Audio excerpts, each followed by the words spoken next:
The wind howled through the desolate trees, creating an eerie symphony that echoed through the abandoned neighborhood.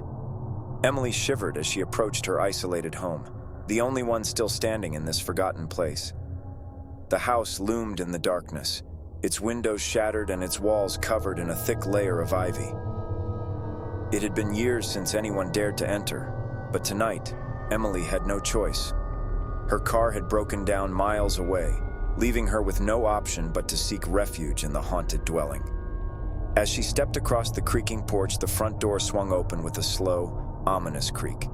Emily hesitated for a moment, contemplating whether to turn back, but the biting cold forced her inside. The air inside was stale, and the only light came from the pale moon filtering through the tattered curtains. She fumbled for a flashlight in her bag, her hands trembling with unease. The rooms were draped in shadows that seemed to come alive, dancing along the walls like malevolent spirits.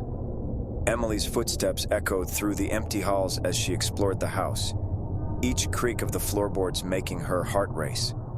In the silence, she heard whispers, faint and ghostly, as if the very walls were sharing the house's long-buried secrets. As she entered the dilapidated living room, Emily noticed an old photograph on the dusty mantelpiece. The family in the picture wore Victorian-era clothing, their eyes staring into the distance with an unsettling intensity. She shuddered, feeling their gaze follow her every move. A sudden draft blew through the room, extinguishing the feeble flame of the candle she had lit. Alone in the dark, Emily continued her exploration. A distant sound echoed through the house, a child's laughter. The air grew colder, and her breath materialized in front of her like spectral tendrils. She traced the sound to a narrow staircase leading to the attic. As she climbed, the laughter intensified, becoming a haunting melody that sent shivers down her spine. The attic door groaned as she pushed it open, revealing a room frozen in time. Dust-covered furniture was draped in white sheets, and antique toys lay scattered across the floor.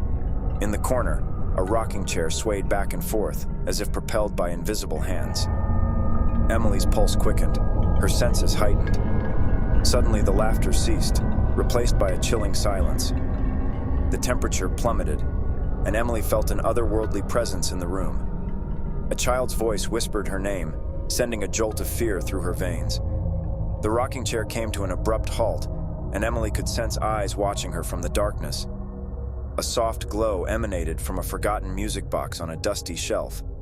As Emily approached, its delicate tune began to play, echoing through the attic. The ghostly laughter returned, but now it was accompanied by the sound of ghostly footsteps. Shadows danced on the walls, taking on the forms of long-forgotten apparitions. In the corner of the room, a figure materialized, an ethereal child with hollow eyes and a tattered dress. The ghostly child beckoned to Emily, her translucent hand reaching out. Frozen in terror, Emily couldn't look away. The room seemed to warp and twist, reality unraveling like a threadbare tapestry. A spectral voice echoed through the attic, recounting a tragic tale of a family torn apart by darkness. Emily felt a cold hand on her shoulder, and as she turned, she found herself face to face with the ghostly child. The child's eyes bore into her soul, conveying a sorrow that transcended the boundaries of the living and the dead. Suddenly, the temperature in the attic plummeted, and Emily's breath formed icy clouds.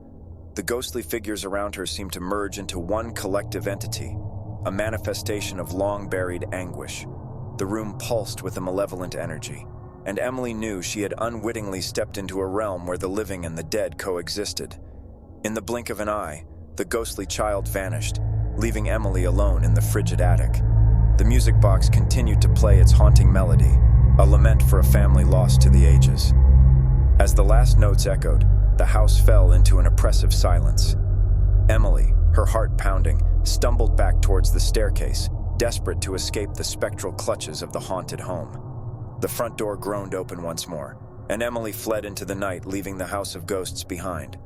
The wind carried away the echoes of ghostly laughter, and the abandoned neighborhood returned to its silent slumber. Yet, the memory of that otherworldly encounter lingered, etched into Emily's mind, a chilling reminder that some homes are haunted not by the living, but by the echoes of a tragic past that refuses to be forgotten. The night was pitch black as I drove along the deserted highway. The only illumination came from my headlights, carving a narrow path through the darkness. The rhythmic hum of the engine and the occasional rustle of leaves were the only sounds that accompanied me. It was the kind of desolation that made my skin crawl, but I pressed on, determined to reach my destination. As I drove deeper into the night, the road seemed to stretch endlessly before me. The trees on either side of the highway loomed like silent sentinels, their branches reaching out like skeletal fingers. I tried to shake off the uneasy feeling that had settled over me, telling myself it was just my imagination playing tricks on me. But then, as I rounded a bend in the road, I saw her. A woman standing by the side of the highway, her pale figure barely visible in the dim glow of my headlights. She was dressed in a flowing white gown that seemed to float around her like a spectral mist. Panic set in as I realized there was no reason for anyone to be out here in the middle of the night. I slowed down, my heart pounding in my chest. Maybe she needed help, I thought. But as I got closer, I saw her face. It was a face frozen in a twisted expression of pain and sorrow. Her eyes were hollow, devoid of any warmth or life. A chill ran down my spine, and I felt a surge of fear like I had never experienced before.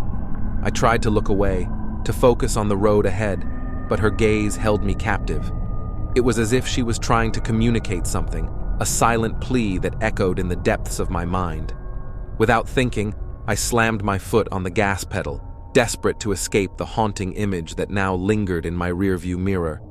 But no matter how fast I drove, she was always there, just beyond the reach of my headlights. Her ghostly figure followed me like a shadow, an ethereal specter that refused to be left behind. I could feel her presence, a cold and oppressive force that filled the air around me. I tried to rationalize it, telling myself it was a trick of the mind, a manifestation of exhaustion and stress. But deep down, I knew it was more than that. She was real, in some otherworldly way, and she was trying to tell me something. The question was, what did she want, and why had she chosen me? As the miles passed, my fear turned to desperation. I considered stopping, confronting her, but a primal instinct told me that would be a mistake.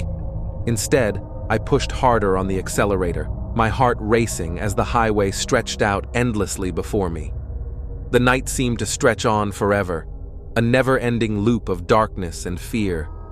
I could feel my sanity slipping away, the boundaries between reality and nightmare blurring into a surreal tapestry of horror.